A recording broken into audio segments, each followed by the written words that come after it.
Have you ever wondered what it truly meant to grow up in the 90s? Not just the era of Tamagotchis, Saturday morning cartoons, or dial-up internet, but the very experience of childhood itself. Caught between two worlds. Imagine being a child in a time when the world was shifting faster than you could keep up. One foot in the analog past, the other stepping cautiously into the digital future. That duality shaped a generation in ways we are only beginning to understand.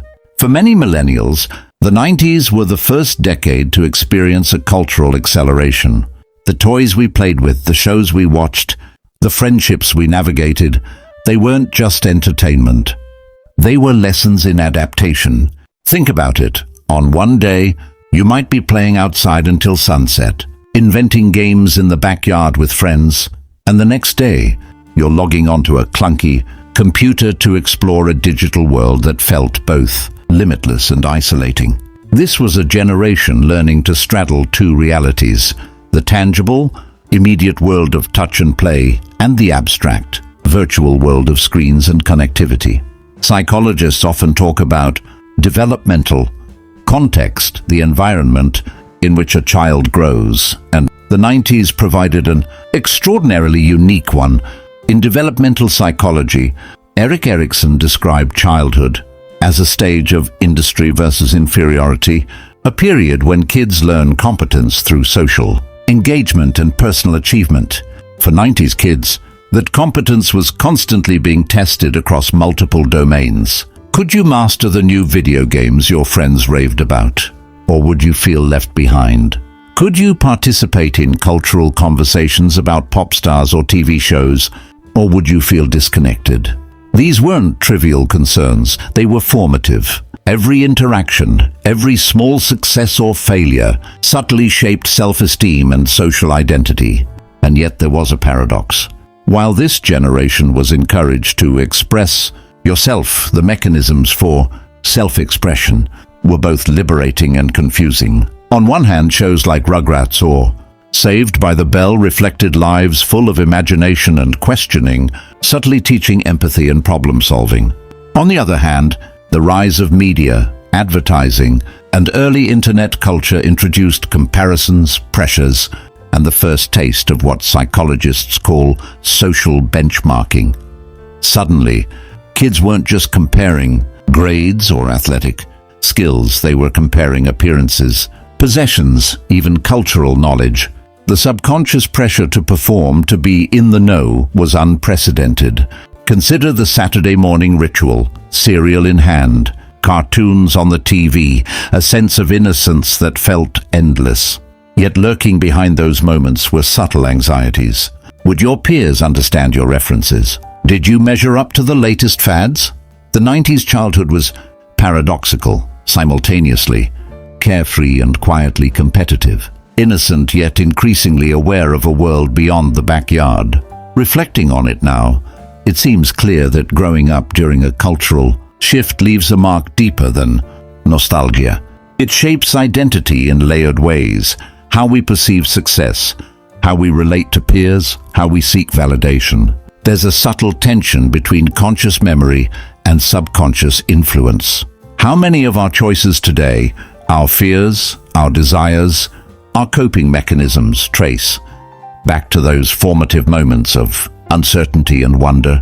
Isn't it fascinating that the simplest childhood experiences can ripple decades into adulthood? By the mid-90s, the world was shifting faster than ever. Pop culture exploded, technology surged, and global events crept into living rooms through 24-hour news. Millennials, in many ways, were the first to experience a childhood with one eye on innocence and one eye on a world that demanded awareness. There was an emerging sense that childhood itself was both precious and fleeting, fragile yet formative. Psychologically, this created a generation uniquely aware of paradox. On the playground, friendships were immediate and tactile. A scraped knee or a game lost mattered. But simultaneously, the abstract social pressures were ever present. Cognitive psychologists talk about dual processing. Our conscious mind interprets direct experience, while our subconscious absorbs subtle patterns, expectations, and norms. 90s kids were living both simultaneously: the laughter of friends and the quiet internalization of social hierarchies, cultural messages, and media influence. That duality shaped empathy, creativity, and yes, sometimes anxiety. Think about the music we loved: the boy bands, alternative rock, hip-hop. Each genre offered identity, belonging, and emotional release. Music was more than entertainment. It was a mirror to our inner worlds, a coded way to process growing pains, societal expectations, and the first inklings of self-awareness. Similarly, television and movies offered both guidance and conflict. They were stories of problem-solving, moral dilemmas, and the messy realities of growing up.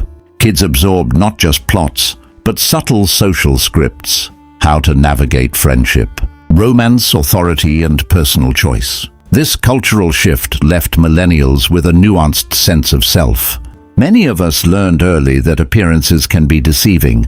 Social norms encouraged conformity, yet media encouraged individuality. The tension between performance and authenticity became a silent teacher. How do you balance wanting to fit in with wanting to express your unique self? How do you reconcile childhood innocence with the creeping awareness of a larger, complicated world? These questions, often unspoken, quietly shaped emotional intelligence and introspection. Perhaps the most enduring lesson of growing up in the 90s is resilience. Not the overt, heroic kind, but subtle, adaptive resilience, the ability to navigate change, ambiguity, and paradox. Millennials learned to be adaptable, to reflect on their choices, and to create meaning from fragmented experiences.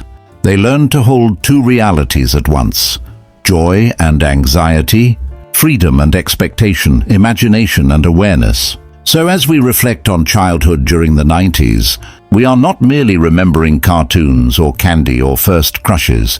We are revisiting the crucible in which a generation was subtly molded, learning empathy, adaptability, and self-awareness in ways both visible and invisible. It's a reminder that our early environments, cultural contexts, and formative experiences are never just memories. They are the architects of identity. And maybe, just maybe, understanding the psychology of our own childhood allows us to be kinder to ourselves, to honor the resilience we carry, to forgive the insecurities we inherited, and to celebrate the unique ways we learned to grow in a world that was changing, sometimes faster than we were ready for. After all, the childhood of the 90s wasn't just a decade, it was a bridge, a paradox, and a quiet teacher that shaped a generation in ways both subtle and profound.